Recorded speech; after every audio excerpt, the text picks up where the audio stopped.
Hello dear students, welcome to you Pragya Academy online classes Gangapur city, and I am Dr. DL Kumar from biology faculty. Now today we discuss gametogenesis या development of female gametophyte या development of embryo sac. देखिए बेटा, अपन बात कर रहे हैं unit sexual reproduction in flowering plant, Pushpi पादपों में लैंगिक जन्म, और उसमें आज हम टॉपिक बात करेंगे मेगा गैमेटोजेनेसिस या मैं कहूं तो गुरु युग्मक जनन, या फिर हम बात करेंगे, इससे अपन यूं कह सकते हैं फीमेल गैमेटोफाइट डेवलपमेंट, यानी मादा युग्मोद्भिद का विकास या भ्रूण कोश का विकास। ये टॉपिक अपन डिस्कस करेंगे। इससे पूर्व की वीडियो में हमने गुरु बीजाणु जनन की बात की थी, जिसमें गुरु बीजाणु का विकास किस प्रकार से होता है ये अपन ने बात किया था। और आज हम बात करेंगे मादा युग्मोद्भिद का विकास। देखिए बेटा, अपने को अच्छी तरह पता है कि परपसु कोशिका जो होती है या आर्किस्पोरियल जो सेल होती है, उसमें परिणत विभाजन होता है, जिससे एक प्राथमिक भित्ति कोशिका व एक प्राथमिक बीजाणुजन कोशिका बनती है। प्राथमिक भित्ति कोशिका से बीजांडकाई उत्तक का विकास होता है, और जो प्राथमिक बीजाणुजन कोशिका है उससे गुरु बीजाणु मदर सेल बनती है, यानी मेगा स्पोर मदर सेल बनती है। और मेगा स्पोर मदर सेल से के अर्धसूत्री विभाजन से मेगा स्पोर बनते हैं, जिसमें 4 मेगा स्पोर होते हैं जो एक रेखीय क्रम में व्यवस्थित होते हैं। उनमें से 3 जो मेगा स्पोर है या गुरु बीजाणु है वो नष्ट हो जाते हैं, और केवल एक गुरु बीजाणु जो है वो क्रियाशील रहता है। और उस क्रियाशील गुरु बीजाणु से ही भ्रूण कोश का परिवर्धन होता है। वो किस प्रकार से परिवर्धन होता है उसी का अध्ययन आज हम करेंगे। तो देखिए, मैंने यहां लिखा है primary sporogenous cell. Primary sporogenous cell यानी प्राथमिक बीजाणु जन सेल। इससे क्या होता है, इससे गुरु बीजाणु मातृ कोशिका गुरु बीजाणु मातृ सेल बनती है। इस गुरु बीजाणु मातृ सेल के अर्धसूत्री विभाजन से गुरु बीजाणु बनते हैं। गुरु बीजाणु इन गुरु बीजाणु से ही भ्रूण कोश या मादा युग्मोद्भिद का विकास होता है। तो हम यहां से यदि मैं बात करूं, यहां तक की जो मैकेनिज्म है, इससे अपन क्या कहते हैं बेटा, गुरु बीजाणु जनन। तो ये क्रिया है गुरु बीजाणु जनन, ठीक है। यहां तक कि गुरु बीजाणु से भ्रूण कोश के विकास का जो प्रक्रम है, भ्रूण कोश का जो परिवर्तन होता है, इसको अपन क्या कहते हैं बेटा, गुरु युग्मक जनन। तो इसे अपन गुरु युग्मक जनन, या फिर अपन इसे कहते हैं मादा युग्मकोद्भिद का विकास या भ्रूण कोश का विकास। तो गुरु बीजाणु से भ्रूण कोश का परिवर्धन गुरु युग्मक जनन या मादा युग्मोद्भिद का विकास कहलाता है। देखिए बेटा, मैं बात करूं, ये एक अपना क्रियाशील सक्रिय क्या है, मेगा स्पोर है। ये मेगा स्पोर है। इस मेगा स्पोर से एक इस प्रकार की जिसमें 7 सेल और 8 न्यूक्लियस प्रेजेंट होते हैं। इस प्रकार की रचना का परिवर्तन होना, ये 3 प्रतिमुखी कोशिकाएं हैं। इस प्रकार की रचना का परिवर्तन होना क्या कहलाता है बेटा? गुरु युग्मक जनन कहलाता है। तो ये तो है गुरु बीजाणु, गुरु बीजाणु। इस गुरु बीजाणु से ये है बेटा मादा युग्मकोद भिद, इसका परिवर्तन होना ये क्या कहलाता है बेटा? गुरु युग्मक जनन कहलाता है। ये है गुरु युग्मक जनन। तो इसमें बेटा ये 3 जो है प्रतिमुखी सेल है, प्रतिमुखी सेल। ये जो है, ये जो सेंटर में है तो इसे सेंट्रल सेल कहते हैं। तो ये है केंद्रीय सेल। इसमें ये एक क्या है बेटा? द्वितीयक केंद्रक है, द्वितीयक केंद्रक है। इनमें ये 2 सहायक सेल है, सहायक सेल, और ये है अंड सेल। तो देखिए बेटा, एक गोलाकार अंडाकार एक कोशिकीय अगुणित रचना से, जो कि गुरु बीजाणु है, इससे ये जो रचना आप देख रहे हो ये 7 सेल है, 7 सेल और 8 न्यूक्लियस, 8 केंद्रक है। इस प्रकार की रचना का डेवलप होना क्या कहलाता है बेटा? मेगागैमेटोजेनेसिस कहलाता है। तो इस रचना से ये रचना कैसे बनी है, इसी वीडियो में हम यहां डिस्कस करेंगे और पॉइंट टू पॉइंट में डिस्कस करता हुआ चलूंगा। तो देखिए बेटा, प्राथमिक बीजाणु जन कोशिका से गुरु बीजाणु मात्र सेल बनती है। गुरु बीजाणु मात्र सेल के अर्धसूत्री विभाजन से गुरु बीजाणु बनते हैं और गुरु बीजाणुओं से एक 7 सेल और 8 न्यूक्लियस रचना का डेवलप होना क्या कहलाता है? मेगागैमेटोजेनेसिस कहलाता है। ठीक है, तो यही अपन यहां बात करेंगे।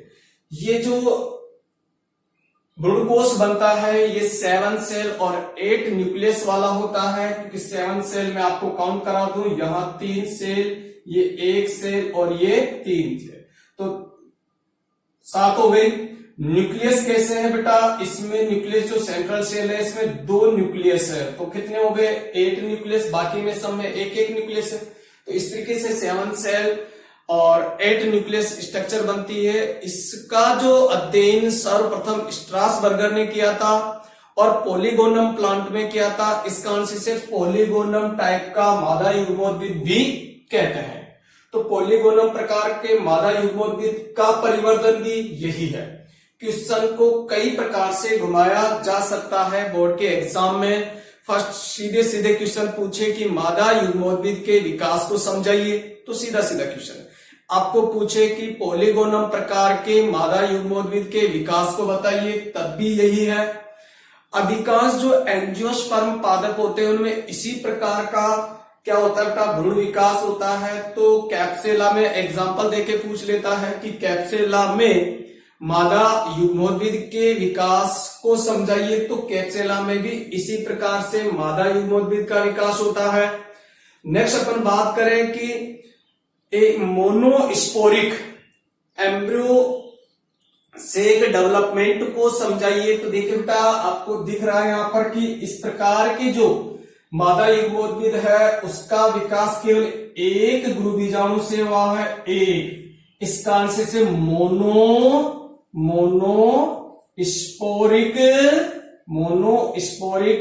एम्ब्रियो सेक भी कहते हैं। तो मोनोस्पोरिक या एक बीजाणुज मादा युग्मोद्भिद के विकास को समझाइए, तब भी यही है। ठीक है, अगर क्वेश्चन दे दे स्ट्रासबर्गर द्वारा अध्ययन किए गए मादा युग्मोद्भिद के विकास को समझाइए, तब भी यही है। तो देखिए बेटा, क्वेश्चन किसी भी प्रकार से पूछे, मादा युग्मोद्भिद का जो अपन ने यहाँ अध्ययन करेंगे जनरली वो पॉलीगोनम टाइप का करेंगे। इसके और भी बहुत सारे प्रकार हैं, वो हम नेक्स्ट वीडियो में बात करेंगे। यहां हम केवल एक सामान्य जो कॉमनली मोस्टली प्लांट्स में प्रेजेंट होता है उस मादा युग्मोद्भिद के विकास को हम यहां बात करेंगे। ये क्लियर हो गया आपके। चलिए नेक्स्ट अपन बात करते हैं इसका डेवलपमेंट, इससे इस प्रकार की रचना का किस प्रकार से परिवर्तन हुआ है वो अपन बात करते हैं बेटा, ठीक है। चलिए देखिए बेटा, मैं बात कर दूं एक पहला सबसे पहली पॉइंट, या मैं यहां पर सबसे पहली बात करूं तो देखिए गुरु बीजाणु जो है मादा युग्मोद्भिद की प्रथम कोशिका कहलाती है। तो गुरु बीजाणु मादा युग्मकोद्भिद की प्रथम कोशिका कहलाती है। क्यों कहलाती बेटा? आप आंसर देंगे क्यों? क्योंकि मादा युग्मोद्भिद का विकास किससे होता है बेटा? गुरु बीजाणु से होता है, इसलिए कहलाएगी। तो प्रथम कोशिका है, ये बहुत इंपॉर्टेंट चीज है। प्रथम कोशिका वाला एक क्वेश्चन अवश्य पूछता है, जहां हमने पहले भी बात किया था। तो देखिए जो नर युग्मोद्भिद है उसकी प्रथम कोशिका क्या थी बेटा? माइक्रोस्पोर थी। तो मेगास्पोर किसकी प्रथम कोशिका होगी? फीमेल गैमेटोफाइट की। क्लियर। नेक्स्ट अपन बात करें बेटा, तो देखिए जो गुरु बीजाणु है, जो क्रियाशील गुरु बीजाणु है, वो अपने आकार आमाप में वृद्धि करता है। तो नेक्स्ट अपन स्टार्ट कर रहे हैं मैकेनिज्म अब। तो क्रियाशील यानी एक्टिव, क्योंकि 3 नष्ट हो गए जो डीएक्टिवेट है। तो क्रियाशील गुरु बीजाणु अपने आकार आमाप में वृद्धि करता है। इसके लिए पोषण चाहिए, क्योंकि नेसेसरी चीज है कि कोई भी चीज बढ़ेगी तो उसको क्या चाहिए? पोषण चाहिए। पोषण कहां से मिलेगा? वृद्धि करता है। इसके लिए आवश्यक पोषण बीजांडकाई से मिलता है। आवश्यक पोषण किससे मिलेगा बेटा? बीजांडकाई से मिलता है। देखिए मैं आपको क्लियर कर दूं, ये बीजांडकाई उत्तक है और इसमें ये मेगास्पोर है और ये 3 मेगास्पोर नष्ट हो चुके हैं और ये अंत अध्यावरण है और ये बाह्य अध्यावरण है, ये बाह्य, और ये ओव्यूल हो गया अपना। ठीक है बेटा। तो ये देखिए अभी ये जो आपको दिख रहा है ये गुरु बीजाणु है। गुरु बीजाणु ये क्या है यहां पर बेटा? बीजांडकाई न्यूक्लियस जिसे अपन कहते हैं बीजांडकाई, और ये डीएक्टिवेट हुए या डीजनरेट हुए गुरु बीजाणु है। ये गुरु बीजाणु अपने आकार आमाप में वृद्धि करेगा। तो मैं अब इसमें यहां पर केवल और केवल आपको गुरु बीजाणु बना देता हूं। तो ये गुरु बीजाणु जो अपने आकार आमाप में वृद्धि कर गया, ये इसका न्यूक्लियस है बेटा, और ये इसके चारों तरफ क्या है बेटा? बीजांडकाई उत्तक है। मैं बीजांडकाई एक बार बना देता हूं दोबारा। तो ये बीजांडकाई उत्तक हो गया और ये गुरु बीजाणु अपने आकार आमाप में वृद्धि कर दिया। जो मैंने फर्स्ट पॉइंट लिखा उसका मैंने फर्स्ट डायग्राम आपको क्लियर कर दिया। तो ये क्या है बेटा? गुरु बीजाणु है जो अपने आकार आमाप में क्या कर गया है? वृद्धि कर दिया है। ठीक है। अब देखिए बेटा नेक्स्ट पॉइंट अपन बात करें, जो गुरु बीजाणु में जो अवनित केंद्रक जो उपस्थित है, गुरु बीजाणु केंद्रक, इसमें एक समसूत्री विभाजन होता है। तो देखिए बेटा गुरु बीजाणु केंद्रक में एक समसूत्री विभाजन होता है जिससे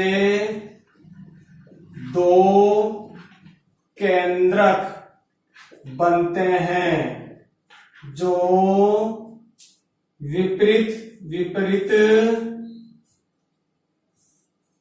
ध्रुवों पर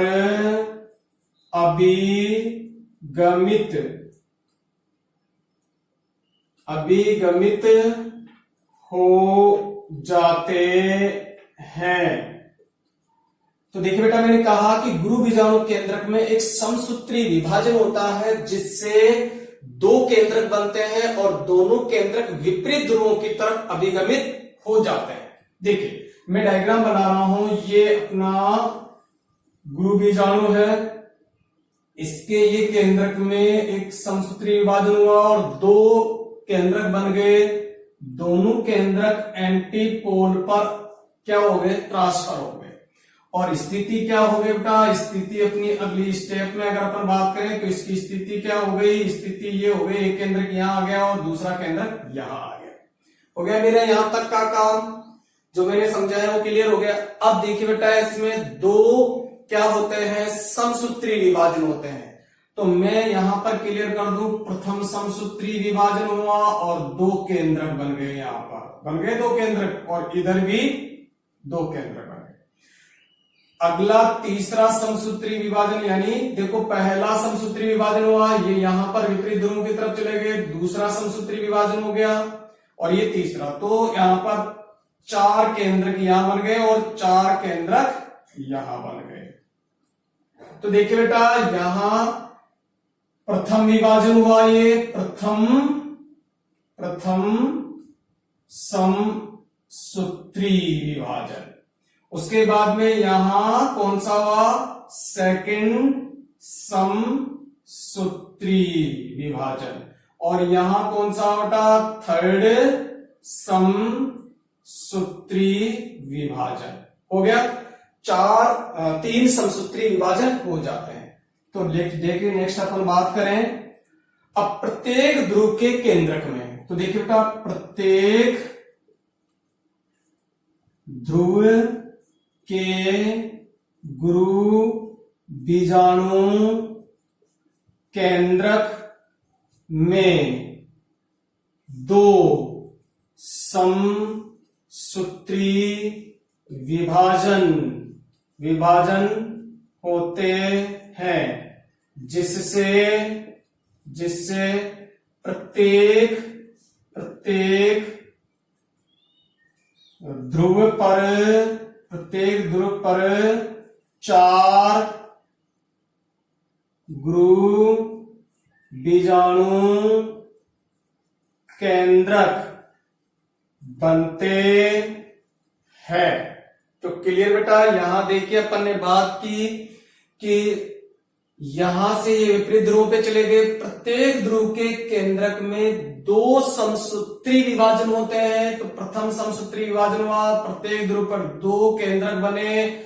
दूसरा समसूत्री विभाजन हुआ, प्रत्येक ध्रुव पर चार केंद्रक बनते हैं। टोटल कितने हैं, टोटल 8 केंद्रक बन जाते हैं, 8 केंद्रक बन गए।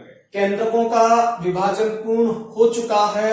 अब देखिए बेटा, प्रत्येक केंद्रक के जो है उसमें कोशिका द्रव्य का विभाजन होना है, परंतु उससे पूर्व प्रत्येक ध्रुव से एक केंद्रक सेंटर में आता है। तो ये जैसे मैं कहूं कि ये चेलेजा ध्रुव है और ये माइक्रोपाइल ध्रुव है, प्रत्येक ध्रुव से एक केंद्रक सेंटर में आता है। तो नेक्स्ट स्टेप अपन बात करें तो देखिए बेटा, प्रत्येक ध्रुव से एक गुरु बीजाणु केंद्रक मध्य में आता है जिसे ध्रुवीय केंद्रक कहते हैं। तो देखिए बेटा अगली स्टेप में बात करूं इसकी, तो ये अपना हो गया गुरु बीजाणु। ये 3 केंद्रक हो गए यहां पर, क्योंकि एक केंद्रक कहां आ गया बेटा, यहां। इसी प्रकार यहां भी ये 3 केंद्रक हो गए, एक केंद्रक कहां आ गया बेटा, यहां मध्य में। तो अब ये कौन सा केंद्रक है बेटा, ध्रुवीय केंद्रक। इसे क्या कहते हैं बेटा, ध्रुवीय केंद्रक। ठीक है। अब प्रत्येक ध्रुव पर कितने केंद्रक रह गए, 3 केंद्रक रह गए। एक केंद्रक कहां आ गए, सेंटर में आ गया। क्लियर। नेक्स्ट स्टेप अपन बात करें बेटा, अगली स्टेप अपनी यहां पर, तो देखिए अगली स्टेप अपनी होगी कि इनमें सभी केंद्रकों के अब क्या होता है, कोशिका द्रव्य एकत्रित हो जाता है केंद्रकों के चारों तरफ, और कोशिका द्रव्य विभाजन होता है, यानी कैरियोकाइनेसिस होता है। तो देखिए बेटा प्रत्येक गुरु बीजाणु केंद्रक के चारों ओर कोशिका द्रव्य एकत्रित होकर कोशिका द्रव्य का विभाजन होता है। कोशिका द्रव्य का विभाजन होता है, और इस प्रकार 7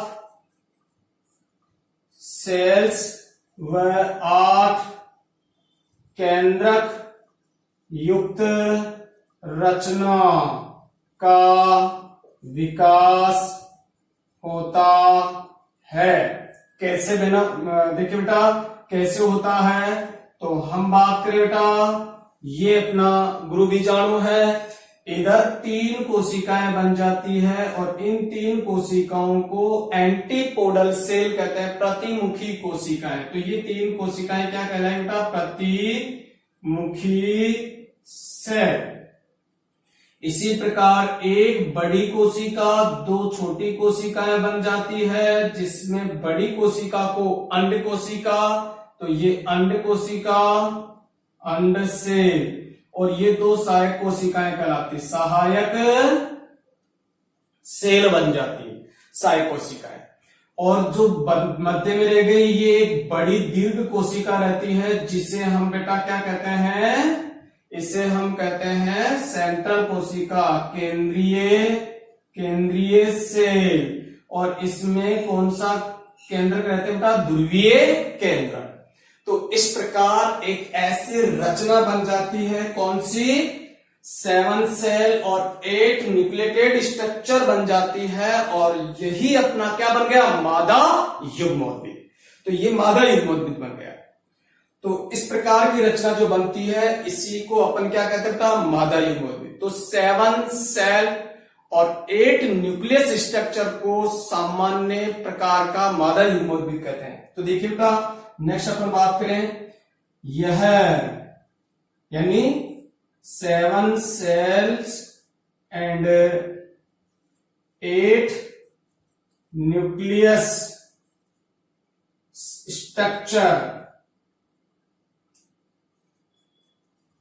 स्ट्रक्चर को क्या कहते हैं बेटा, एम्ब्रियो सेक, या इसे अपन female gametophyte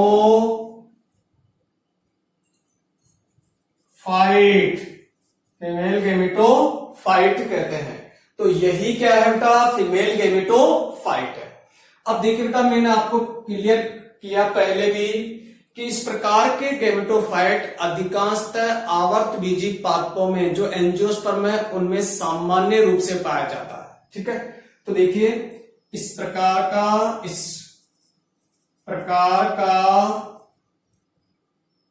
female gametophyte, short में मैं कह रहा हूं एफजी, फीमेल गैमेटोफाइट अधिकांश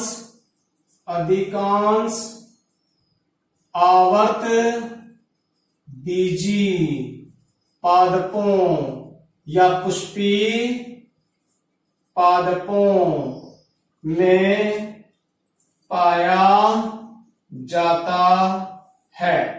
तो अधिकांश पुष्पी पादपों में इसी प्रकार का क्या पाया जाता है बेटा, गैमेटोफाइट, फीमेल गैमेटोफाइट प्रेजेंट होता है।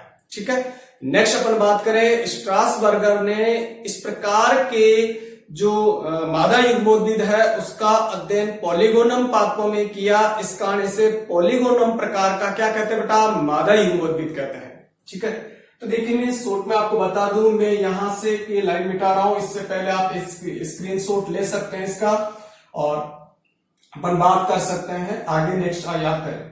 ठीक है, चलिए मैं इसको मिटा दूं अब। तो देखिए बेटा मैं बात कर रहा हूं आगे इससे। तो देखिए हम बात कर रहे हैं इस प्रकार का जो मादा युग्मोद्भिद है, ये जो 7 सेल और 8 न्यूक्लियस वाला जो मादा युग्मोद्भिद है, तो स्ट्रास बर्गर ने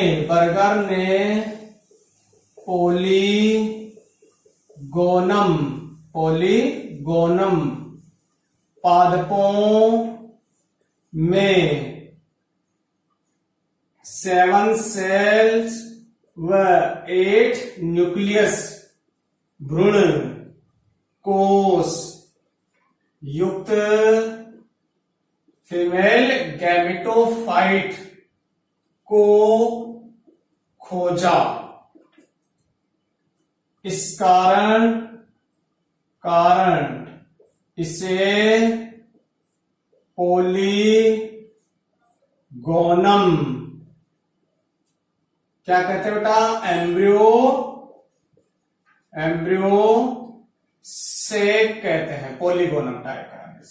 नेक्स्ट अपन बात करें बेटा, इस प्रकार के जो एम्ब्रियो सेक है इसका डेवलपमेंट केवल एक गुरु बीजाणु से हुआ है, इसलिए मोनोस्पोरिक एम्ब्रियो सेक भी कहते हैं। तो देखिए बेटा इस प्रकार के एम्ब्रियो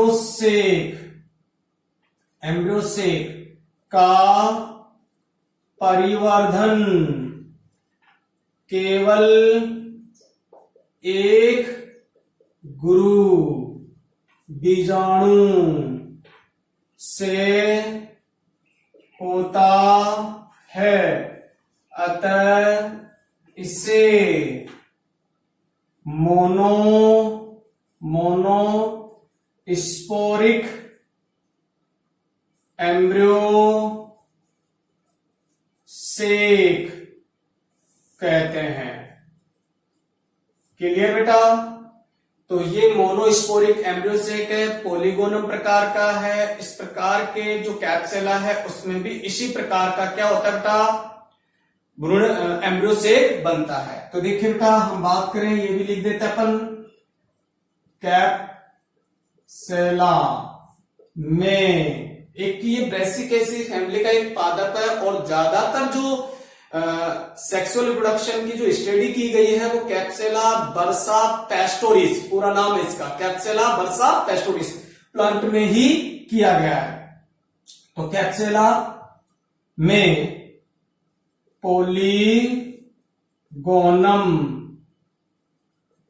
प्रकार का एम्ब्रियो सेक पाया जाता है। क्लियर। अब दो चीजें और अपन यहां बात करेंगे, मादा युग्मोद्भिद या फीमेल गैमेटोफाइट से रिलेटेड जो रखती है वो अपन यहां दो बातें और बात करेंगे।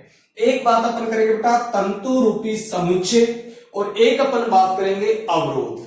ठीक है, तो देखिए नेक्स्ट अपन बात करें तो देखिए बेटा मैं आपको क्लियर कर दूं, दोबारा मैं एक बार मेल गैमेटोफाइट बना देता हूं जिससे आपको क्लियर हो जाए। ये अपना मेल गैमेटोफाइट है जो वेल डेवलप में बना देता हूं। ये एक सेल है, ये सहायक सेल है, ये द्विध्रुवीय केंद्रक है और ये एंटीपोडल सेल है। ठीक है, अब यहां पर कुछ इनसे रिलेटेड कुछ चीजें अपन यहां बात करेंगे। ये बीजांडकारी है, ये बीजांडकारी, और आपको पता है यही रचना जो मैंने जब ओव्यूल की स्ट्रक्चर पढ़ाई थी बीजांड की संरचना बताई थी, तब मैंने कहा था कि जो एम्ब्रियो सेक है इसका डेवलपमेंट कैसे हुआ, ये अपन आगे नेक्स्ट वीडियो में बात करेंगे ना।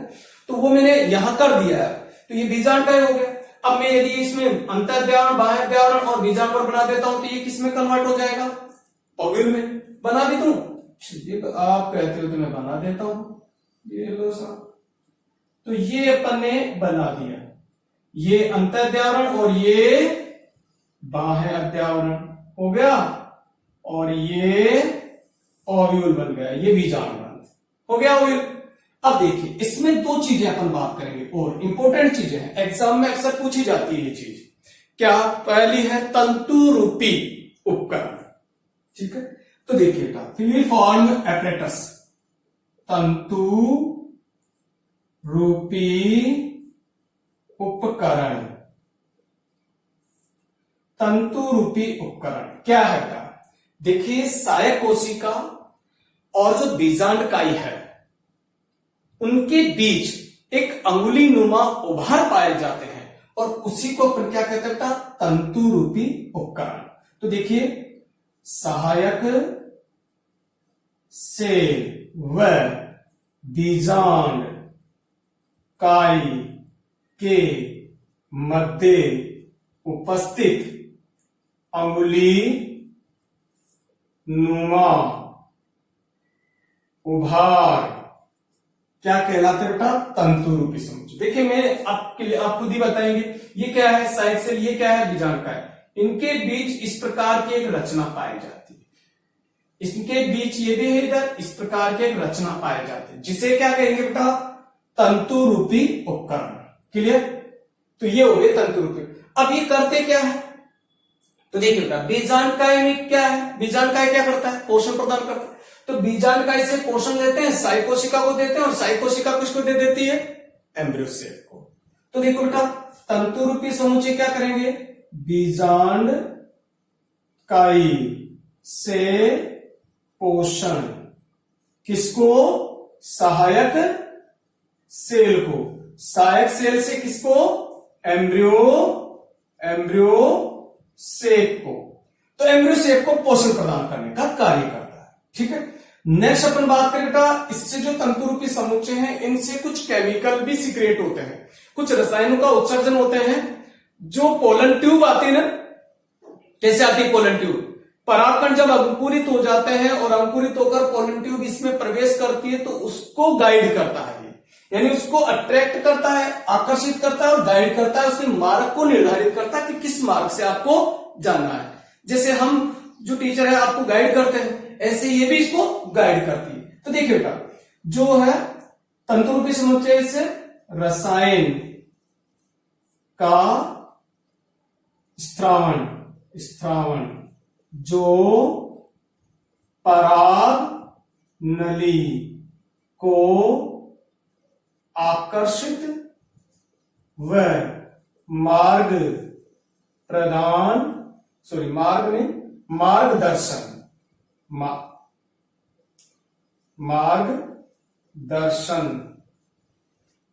प्रदान करता है। तो मार्गदर्शन प्रदान करता है। टीचर भी एक तरीके के मार्गदर्शक ही है।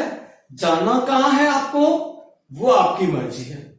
केवल मार्ग बताते हैं कि इस मार्ग पे चलोगे तो अगले जो 70 ईयर है वो बड़े आनंद और सुखमय व्यतीत होंगे, और अगर इस मार्ग पे चलेंगे तो ये 2-4 वर्ष आपको बड़े आनंदमय व्यतीत हो सकते हैं, परंतु अगले जो 60 वर्ष है वो दुखमय व्यतीत होंगे। क्लियर? तो इस तरीके से अपन ये भी मार्गदर्शक की भूमिका निभाते हैं। तो तंतु रूपी समुच्चय हो गया बेटा। एक चीज और इंपॉर्टेंट मैं आपको क्लियर कर दूं, अवरोधक। तो देखो बेटा भ्रूण कोश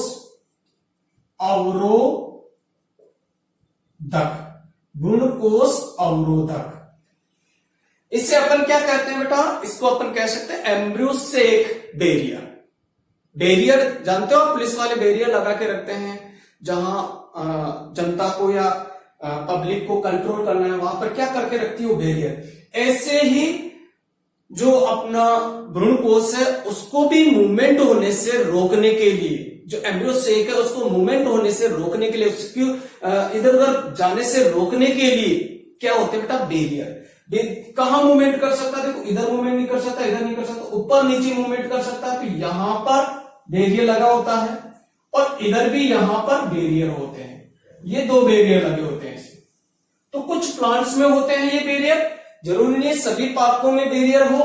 तो देखिए बेटा, एक में कहूं तो ये क्या करते हैं, पहले तो बैरियर एम्ब्रियो सेक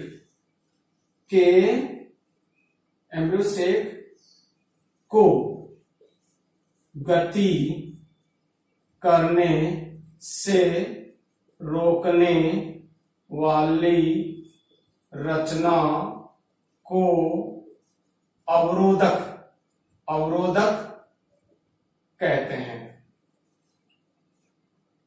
ये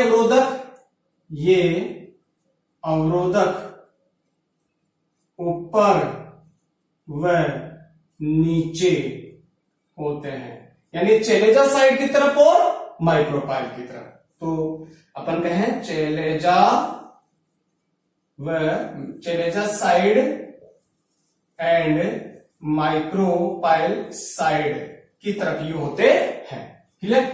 नेक्स्ट अपन बात करें इसमें कि ये अवरोधक जो है वो किसके बने हैं, तो बीजांडकाय की जो कोशिकाएं होती है ना, अधिक मोटी भित्ति वाली, उनसे बनते हैं। तो अवरोधक बीजांडकाय की मोटी भित्ति युक्त सेल्स से बने होते हैं। ठीक है बेटा, तो इससे ये बने होते हैं। अब देखिए, जो अवरोधक चेलेजा साइड की तरफ उन्हें हाइपोस्टेट कहते हैं। तो देखिए बेटा, चेलेजा की तरफ उपस्थित अवरोधक को हाइपोस्टेस कहते हैं। हाइपोस्टेस कई बार एग्जाम में पूछा हो बेटा, हाइपोस्टेस क्या है, तो चेलेजा साइड की तरफ उपस्थित अवरोधक, जो किसमें देखा गया है, जोस्टेरा। बहुत सारे प्लांटों में देखा गया है, मैंने एक एग्जांपल बता रहा हूं यहां पर। तो जोस्टेरा में एक हाइपोस्टेस क्या पाया जाता है, अवरोधक उपस्थित होता है। तो ये कौन सा अवरोधक बेटा,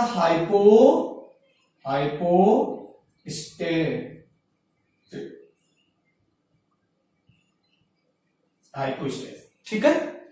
नेक्स्ट अपन बात करें बेटा, जो माइक्रोपाइल साइड की तरफ जो अवरोधक होता है, माइक्रोपाइल साइड की तरफ जो अवरोधक होता है उसे अपन एपिस्टेस कहते हैं। क्या कहते हैं, एपिस्टेस कहते हैं। और इसका जो एग्जाम्पल है वो है कोस्टेलिया। ठीक है, तो इसका एग्जाम्पल में होगा कोस्टेलिया। कोस्टेलिया में इस प्रकार के एपिस्टेस टाइप का क्या प्रेजेंट होता है बेटा, अवरोधक उपस्थित होता है। तो ये अवरोधक कौन सा बेटा, एपिस्टेस, और ये किसमें, कोस्टेलिया में। तो एग्जाम्पल में लिख दूं वहां पर कोस्टेलिया। तो ये थे बेटा अपन ने किस तरीके से मादा युग्मोद्भिद का किस प्रकार से विकास होता है वो अपन ने देखा। मैं एक बार वापस बता दूं, तो ये क्रियाशील भ्रूण बीजाणु है, अपने आकार पे वृद्धि किया, केंद्रक में विभाजन हुआ, पहला विभाजन हुआ जिससे दो केंद्रक बने, विपरीत ध्रुवों की तरफ अभिगमित हुए। प्रत्येक ध्रुव के केंद्रकों में 2 बार समसूत्री विभाजन होता है, प्रत्येक ध्रुव पर 4 केंद्रक बनते हैं, प्रत्येक ध्रुव से एक केंद्रक मध्य में आ जाते हैं, और प्रत्येक ध्रुव पर अब केवल 3 केंद्रक रह जाते हैं। अब इनमें कोशिका द्रव्य का विभाजन होता है, जिससे कि चेलेजा साइड की तरफ जो 3 सेल बनती है उन्हें प्रतिमुखी कोशिकाएं, और जो माइक्रोपाइल की साइड जो बनती है 3 कोशिकाएं उन्हें अंड समुच्चय कहते हैं। अंड समुच्चय में एक अंड कोशिका और 2 सारी कोशिकाएं होती है, मध्य में एक बड़ी कोशिका होती है जिससे केंद्रीय कोशिका कहते हैं, और इसी कोशिका से एंडोस्पर्म भ्रूणपोष का विकास होता है, जो नेक्स्ट वीडियोज में अपन आगे बात करेंगे। तो इससे भ्रूणपोष बनेगा, इसीलिए इसे क्या कहते हैं बेटा, एंडोस्पर्म मदर सेल कहते हैं इसको, वो भी कहते हैं अपन इसको। तो एंडोस्पर्म मदर सेल के रूप में भी इसे जानते हैं। इसके अलावा इसमें एक तंतु रूपी समुच्चय पाया जाता है, किसमें बेटा, मादा युग्मोद्भिद में, जो बीजांडकारी को पोषण लेकर भ्रूणकोष को देता है और ये परागनलिका का मार्गदर्शन करता है। इसके अलावा दो अवरोध पाए जाते हैं, हाइपोस्टेज जो कि जोस्टेरा में है और एक एपिस्टेज जो कि माइक्रोपाइल की तरफ है, और ये कोस्टेलिया में प्रेजेंट होता है। ठीक है, तो ये था बेटा फीमेल गैमेटोफाइट डेवलपमेंट, या फिर मैं कहूं mega gametogenesis. Okay students, thank you. जय हिंद, जय भारत।